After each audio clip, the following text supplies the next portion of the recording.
नमस्कार मेरे प्यारे साथियों, स्वागत है आपका आपके अपने YouTube channel learn with Awadh में। मैं अवध आपका बहुत बहुत स्वागत करता हूं। उम्मीद है आप लोग बढ़िया होंगे, स्वस्थ होंगे और एकदम झकास मस्त होंगे। आज हम पढ़ लेते हैं RTE 2009। किसके बारे में? RTE 2009 प्रॉपर आप लोग नोट्स जरूर बनाइएगा, ठीक है। और आप लोगों ने जो लिख रखा है, बहुत सारे अच्छे अच्छे कमेंट कर रखे हैं ना, thank you sir free class देने के लिए EMRS की।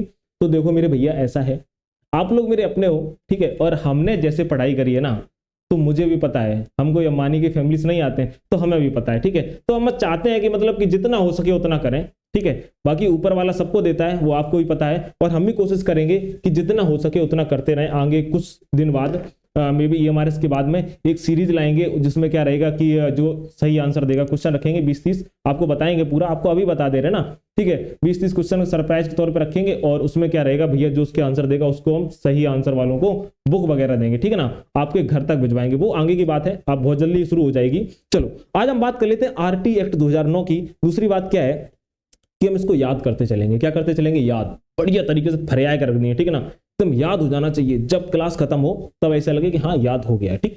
नोट्स बढ़िया तरीके से और इंपॉर्टेंट वाला करा रहे हैं, जो एग्जाम में अक्सर कर पूछा जाता है। प्रीवियस ईयर में जितना पूछा जाता है उतना करा रहे हैं, ज्यादा की धाराएं नहीं करा रहे हैं। तो RTE act 2009 right to education की बात हम कर रहे हैं। तो सीधी सी बात है, अगर पूछे इसमें अध्याय कितने हैं, अगर आपसे पूछ रहा है इसमें चैप्टर कितने हैं, तो आप कितने बताओगे मेरे भैया? इसमें 7 चैप्टर है। कितने चैप्टर हैं? 7 चैप्टर हैं। अगर पूछे इसमें धाराएं कितनी हैं, तो आप 38 धाराएं बताएंगे। कितनी बताएंगे मेरे भाई? 38 धाराएं। याद करो कि RT 2009 में अगर पूछे अध्याय कितने हैं, तो अध्याय 7 हैं। अगर पूछे चैप्टर कितने हैं, ठीक है, तो आप क्या बता दोगे? 38 है, ठीक ना। सॉरी, अध्याय की अगर बात करें तो 7 है, ठीक है, और धाराओं की बात करें तो कितनी है? 38 धाराएं। अगर देखो RT एक्ट यानी कौन सा? ये शिक्षा का अधिकार है भैया। किसका अधिकार है? शिक्षा का अधिकार, शिक्षा का अधिकार, ठीक है ना। चलो अब अगर हम बात कर लेते हैं कि 2 दिसंबर 2002 को संविधान में 86वां संविधान संशोधन किया गया। कब किया गया? 2 दिसंबर 2002 को संविधान में 86वां संशोधन जब किया गया, उसके बाद में क्या किया गया? इस संशोधन में कहा गया कि शिक्षा को मौलिक अधिकार का दर्जा दिया जाएगा। किसका दर्जा दिया जाएगा? मौलिक अधिकार का दर्जा दिया जाएगा। याद करो कि जो RT है उसमें धाराएं कितनी है, तो धाराएं 38 बताएंगे। चैप्टर कितने हैं? चैप्टर 7 बताएंगे। तो कब किया गया है? तो 2 दिसंबर 2002 को कौन सा संशोधन के अंतर्गत किया गया? याद रखना, 86वां संविधान संशोधन किया गया। और इसमें उसने साफ साफ बता दिया है कि सीधी सी बात है भैया कि संशोधन में कहा गया है कि शिक्षा को मौलिक अधिकार का दर्जा दिया जाएगा, यानी मौलिक अधिकार बनाया जाएगा। चलो अब बढ़ जाते भाई आगे। क्या कह रहा है? अनुच्छेद 21A, अनुच्छेद 21A के भाग 3 में इसको रखा गया। किसमें रखा गया? अनुच्छेद 21A के भाग 3 में शिक्षा को मौलिक अधिकार बनाया गया। किसमें बनाया गया? अनुच्छेद 21A के भाग 3 में, ठीक। चलो अगर हम पूछे RTE एक्ट को राज्यसभा में कब पारित किया गया, तो RTE एक्ट को राज्यसभा में पारित किया गया 20 जुलाई 2009 को। कब किया गया?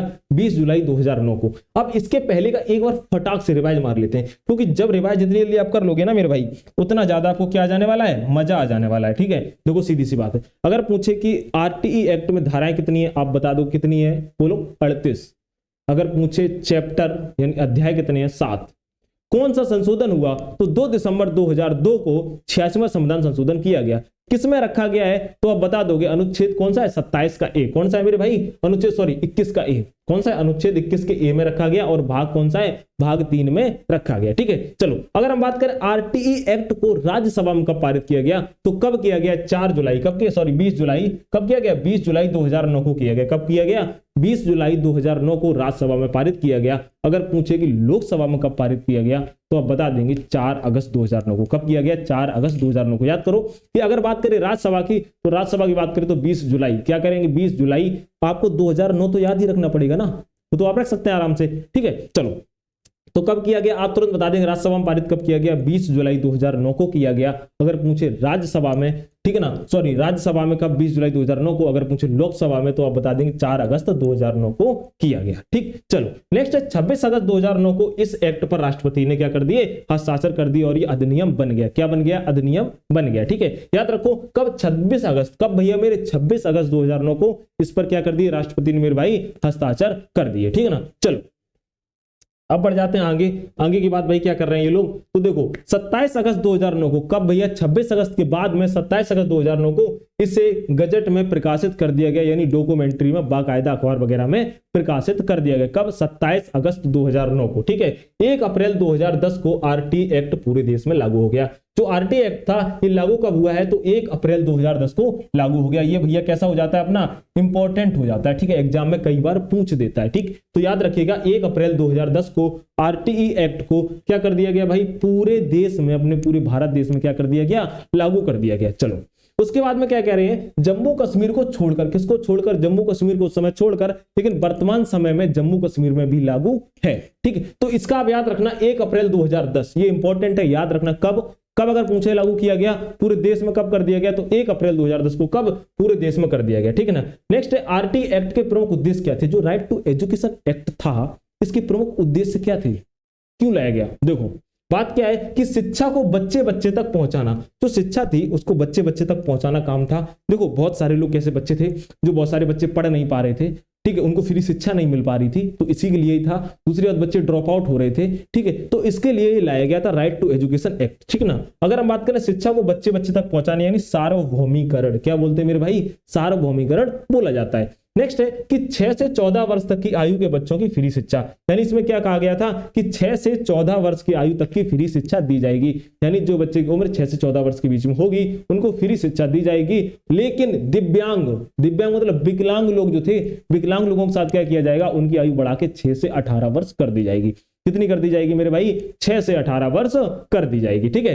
नेक्स्ट क्या है, दिव्यांग बच्चों के लिए आयु कितनी है, 6 से 18 वर्ष है, और गुणवत्तापूर्ण अच्छी शिक्षा दी जाए। कैसी शिक्षा दी जाए भाई, इस एक्ट में क्या कहा गया है, गुणवत्तापूर्ण अच्छी शिक्षा दी जाए, यानी बहुत बढ़िया तरीके क्या दी जाए, शिक्षा, यानी उसमें गुणवत्ता होनी चाहिए। अगर कोई इंसान आपको पढ़ा रहा है तो बढ़िया तरीके से पढ़ाए, न तो बिल्कुल मत पढ़ाए, सही बात है ना, पढ़ाओ तो बढ़िया तरीके से पढ़ाओ, ठीक है ना। तो गुणवत्तापूर्ण कैसी देनी चाहिए, शिक्षा देनी चाहिए, ठीक है ना। चलो आज देखो मतलब लाइट सारी चीजें, बट इतनी गर्मी है हद से ज्यादा, मतलब पसीना बहुत निकल रहा है, पंखा नहीं चला सकते यार।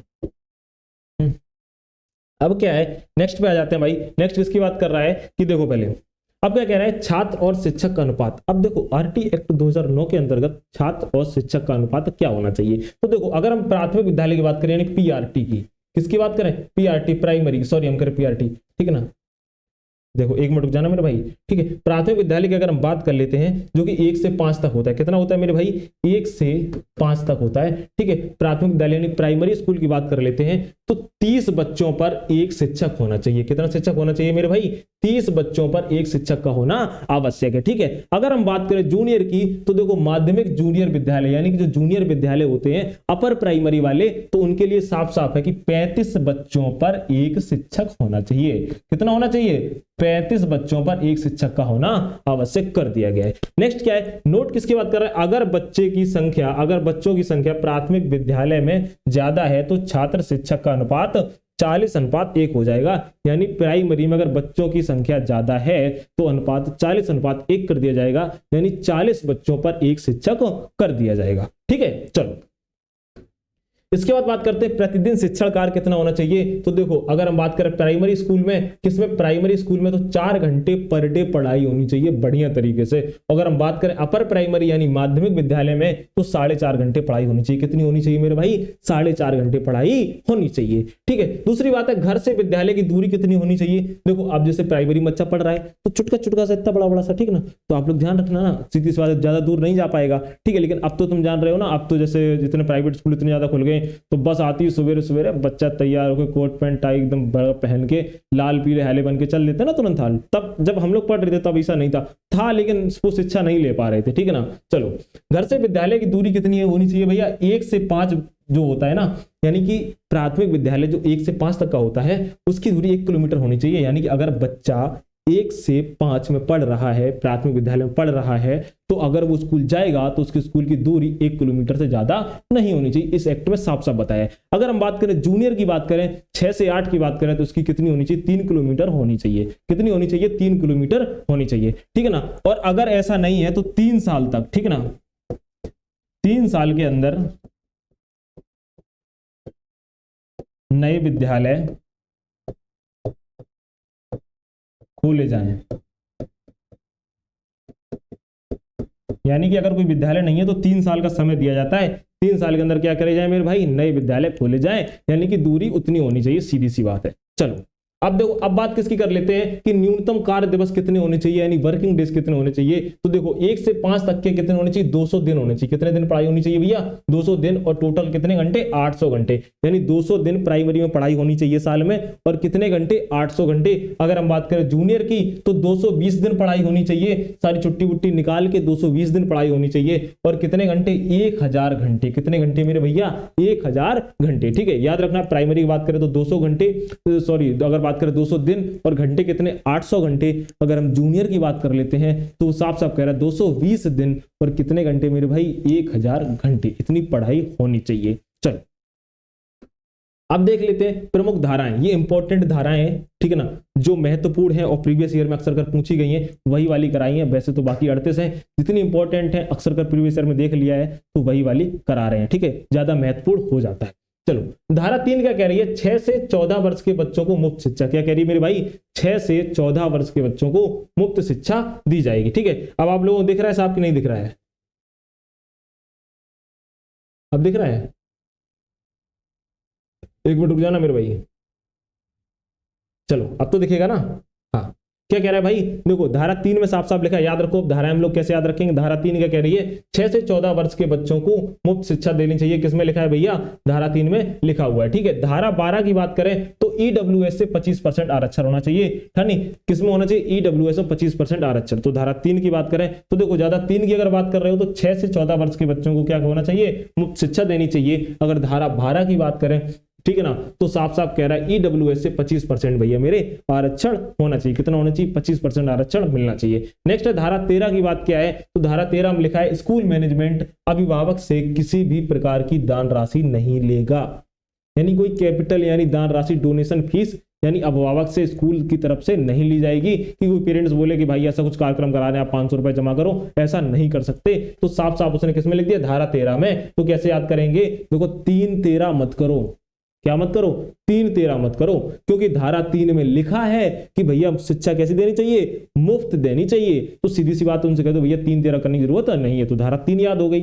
धारा 3 में साफ साफ क्या लिखा है कि मुफ्त शिक्षा की बात कर रहे हैं। ठीक है, अगर हम बात करें 3-13 की बात करें तो 13 की बात में उन्होंने क्या क्या कहा है कि भाई डोनेशन फीस वगैरह आप नहीं ले सकते, सीधी सी बात है। और दूसरी बात अगर हम करें इसी के ऊपर धारा 12 पे आ जाते हैं तो बीच में क्या फंसा है, ईडब्ल्यूएस में 25% आरक्षण दिया जाएगा। ठीक है, चलो अगर हम बात करें धारा 17 की, किसकी बात की, धारा 17 की, तो शारीरिक दंड पर प्रतिबंध। ठीक है ना, यानी आप बच्चों को मार नहीं सकते, क्या नहीं कर सकते, मार नहीं सकते, शारीरिक दंड पर प्रतिबंध लगा हुआ है। कि पता चले बच्चा नहीं पढ़ रहा है तो मार कंटा उनका मुंह सुजा दिए हो, ठीक है ना, अगले दिन तुम्हारा मुंह सुजा दिया जाएगा। मतलब बता रहे हैं, थोड़ी वैसी भाषा बोल देते हैं ना तो लोगों को एकदम वैसा चुप टाइप, चुभे ना किसी को भाई, बोल देते हैं ऐसे ही। ठीक है, धारा 17 क्या कह रही है, शारीरिक दंड पर प्रतिबंध। ठीक है ना, देखो सीधी सी बात है। अब इसके बाद हम क्या बात करते हैं, धारा 21 की बात कर रहे हैं, किसकी बात करें, धारा 21 की। तो तब तक हम देख लेते हैं 17 तक। सबसे पहले हमने पढ़ी धारा 3, धारा 3 क्या कह रही है, मुफ्त शिक्षा की बात कर रही है। उसके बाद धारा 12 की बात कर रहे हैं तो 25% आरक्षण क्या होना चाहिए भैया, ईडब्ल्यूएस को 25% आरक्षण। धारा 13 की बात करें, 3-13 मत कर देना हमसे, 13 का मतलब क्या होता है, सीधी सी बात है। तो तुम क्या बता दोगे, आराम से कह दोगे भैया देखो डोनेशन हम कोई कैपिटल राशि नहीं दे पाएंगे, हम खुद ही गरीब है, स्कूल मैनेजमेंट नहीं ले सकता है। अगर बात करें धारा 17 की तो आप बच्चों को मार नहीं सकते, सीधी सी बात है। ध्यान रखो, अगर कैपिटल राशि नहीं दी तो तुमने मारने का सोचा तो धारा 17 में क्या लिखा है, आप बच्चों को शारीरिक दंड नहीं दे सकते। ठीक है, अगर हम इसके बाद आ जाते हैं धारा 21 पे, किस पे आ जाते हैं मेरे भाई, धारा 21 पे आ जाते हैं। धारा 21 में साफ साफ भैया लिख दिया उसने, क्या लिख दिया है कि एसएमसी यानी स्कूल मैनेजमेंट कमेटी ये आरटी के समय लाया गया। ठीक है ना, देखो बात क्या है, जो एसएमसी होती है स्कूल मैनेजमेंट कमेटी, ये आरटीई के समय ही लाई गई थी। इसमें क्या है कि सभी विद्यालय में कमेटी होगी जिसमें 75% अभिभावक सदस्य होंगे। विद्यालय में कमेटी होगी तो शैक्षणिक कार्य के अलावा और अन्य कार्यों में शामिल होगी। ठीक है ना, अगर हम बात करें तो उसमें 75% अभिभावक होंगे, 50% इसमें महिलाएं होना आवश्यक है। और अगर बात करें इसके सदस्य की तो सदस्य आप तुरंत बता दोगे कि सदस्य कौन होना चाहिए, अभिभावक होने चाहिए, यानी पेरेंट्स इसके क्या होने चाहिए मेरे भैया, सदस्य होना बहुत ज्यादा जरूरी है। चलो 50% महिला होनी चाहिए, अध्यक्ष इसके अभिभावक होने चाहिए। कौन अध्यक्ष, कौन होने चाहिए, अभिभावक होने चाहिए। दूसरी बात क्या, एसएमसी स्कूल मैनेजमेंट कमेटी इसका पूरा फुल फॉर्म है। ठीक है, आपको याद हो गई फटाफट से। अब अगर हम पूछ दें भाई धारा 13 बताओ, बोलो तो क्या कह दोगे, किसी प्रकार की दान राशि हम नहीं दे सकते, कोई कैपिटल राशि नहीं दे सकते। धारा, अगर तुमने ऐसा कुछ किया, धारा 17 अगर हम आपसे पूछ रहे हैं तो आप कह दोगे शारीरिक दंड है। अगर हम पूछे आपसे धारा 21 की बात कर रहे हैं तो आप एसएमसी की बात कर दोगे, यानी स्कूल मैनेजमेंट कमेटी, जिसमें अगर पूछा जाए तो 70% कौन होंगे, अभिभावक होंगे। अध्यक्ष कौन होंगे, अभिभावक होंगे। महिलाओं का परसेंटेज कितना रहेगा, तो 50% मेरे भाई रहेगा। मजा आया कि नहीं आया, आ गया होगा ना। चलो कमेंट बताना जरूर, मजा आए ना तो मतलब बताते रहा करो, है ना। नेक्स्ट है धारा 27 को हम देख लेते हैं। धारा 27 में साफ साफ लिखा है कि शिक्षक किसी गैर शैक्षणिक कार्य में नहीं कार्यरत किया जाएगा। यानी तुमने देखा होगा ना कि भैया की स्कूल के टाइम बाद में उनकी ड्यूटी लगी, कहाँ लगी है, जनगणना में लगी, चुनाव में लगी है, ठीक है। तो मतलब उन्होंने क्या कहा है, गैर शैक्षणिक कार्य शिक्षा कार्य के अलावा नहीं किया जाएगा, लेकिन कुछ कार्यों में किया जाएगा, जैसे कि जनगणना। कैसे, जनगणना, अगर जनगणना हो रही है तो किसको लगाया जाता है भैया, शिक्षकों को। तो गांव में रजिस्टर घूम रहे हैं, ठीक ना। आपके घर में कितने लड़कों आए, 12। तुम्हारे घर में कितने हैं, 13। अभी इतने जब बच्चे हैं तो स्कूल खोल लो ना, मतलब बता रहे हैं, है ना। तो इसी तरीके से वो लोग क्या करेंगे, जनगणना करेंगे जाके, है ना। चलो दूसरी बात क्या, आपदा राहत, यानी कोई अगर आपदा आती है तो उसके राहत कार्य के लिए इनको मास्टर को, ठीक है ना, यूज किया जाएगा, यानी बुलाया जाएगा, इनसे काम थोड़ा बहुत लिया जाएगा। दूसरी बात क्या है कि जनगणना और क्या, चुनाव, चुनाव में इनकी ड्यूटी लगेगी, ठीक है ना। किन में लगेगी, चुनाव में। तो याद रखना, चुनाव, आपदा राहत और जनगणना, इनमें क्या लगेगी मेरे भाई, इनकी ड्यूटी लगेगी। बाकी इन्हें किसी भी कार्य में नहीं लिया सकता। किसमें लिखा है, धारा 27 में लिखा है। किसमें लिखा है, धारा 27 में लिखा है, ठीक है ना। चलो धारा 28 की अगर बात करते तो आप बता देना भाई, धारा 28 क्या करें, प्राइवेट कोचिंग का खात्मा, यानी प्राइवेट कोचिंग कैसी हो जाएंगी, बंद हो जाएंगी। तो पहले क्या था ना कि अगर पढ़ रहे हो हैं जैसे टीचर से, और अगर उसे ट्यूशन ना पढ़े तो बहु मारा करता था। अभी भी वो कॉन्सेप्ट चल रहा है ना, हमको तो बहुत कूटे गए, ढंग से कूटे गए, ठीक है। हमारे एक माँ साहब थे और उनका नाम नहीं बताना चाहेंगे, हो सकता है वो मेरी वीडियो देख लेते हैं कभी कभार, अगर हम कभी दिख गए तो फिर सूत साथ देंगे हमको। तो वो क्या करते थे, हमको बहुत मारते थे, और हमारी मैथ थी बहुत ज्यादा कमजोर, बहुत मारते थे, ठीक है ना। और फिर हमने क्या सोचा, मतलब मेरा दोस्त था, उसने बताया कि यार सर जी के पास चलाकर उन ट्यूशन पढ़ आया कर, उनको नहीं मारते हैं। ये देखो 2-3 लड़के बैठे, ये ट्यूशन पढ़ते हैं, तभी नहीं पढ़ते हैं। हम भी पढ़ने जाने लगे, मैथ तो नहीं आई, ये बात तो हकीकत है, उनके मुंह पे कहते हैं मैथ नहीं आई। लेकिन ये है कि कुटाई पिटाई मेरी बंद हो गई थी, ठीक है ना, पीटा पार्टी बंद हो गई थी, जैसा भी सवाल कर देते सब सही था, ठीक है। तो प्राइवेट कोचिंग का क्या हो जाएगा मेरे भैया, खात्मा हो जाएगा।